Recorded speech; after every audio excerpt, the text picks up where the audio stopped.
And it's been a very wintry stretch of weather across a lot of the Great Lakes, Midwest, northeastern United States, and that's going to continue as we head into the new year. We're looking at radar here on Tuesday afternoon.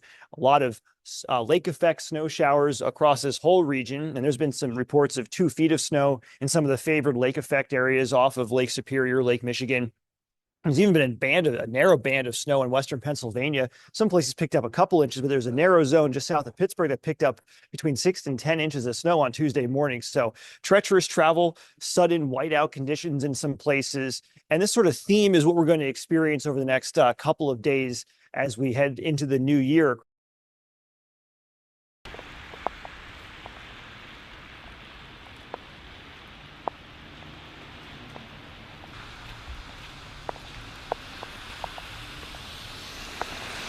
In the West, the story is the increasingly wet weather. We've had a nice break from the rain in California. It's been one of the wettest last couple months on record. In fact, it's the 5th wettest October to December on record so far in Los Angeles. More rain on the way. That will come in on Wednesday. Heaviest rain Wednesday night into the start of the new year on Thursday. And that will have an impact on any New Year's Eve celebrations. Probably the heaviest rain after midnight, but the Rose Parade in Pasadena on Thursday morning, followed by the Rose Bowl game on Thursday afternoon. It can be wet. Probably the wettest is during the morning on Thursday in Pasadena, and then it starts to get a little bit drier in the afternoon. But I think rain sticks around for most of the game, especially during the first half.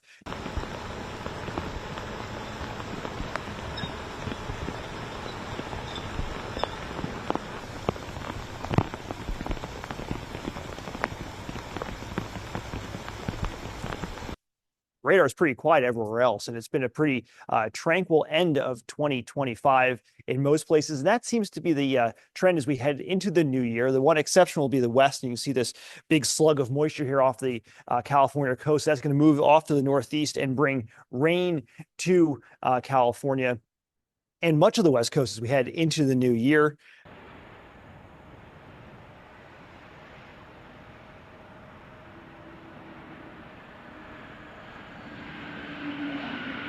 But the places where we have yellow, or in the case of the Northeast here, red, that's where we're going to have those most travel troubles. In the West here in California, that's just some rain. So we've got some wet roads, could be some hydroplaning issues. So obviously take it slowly on the roads in California.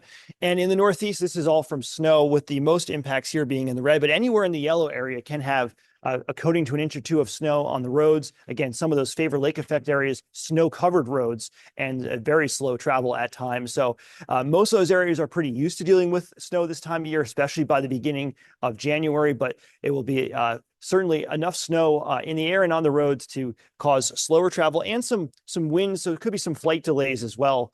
Wednesday afternoon in Chicago, for instance, and maybe on Thursday in the New York City airports. It could cause some delays, probably not widespread cancellations, but some slower travel in the air as well here as we start the new year.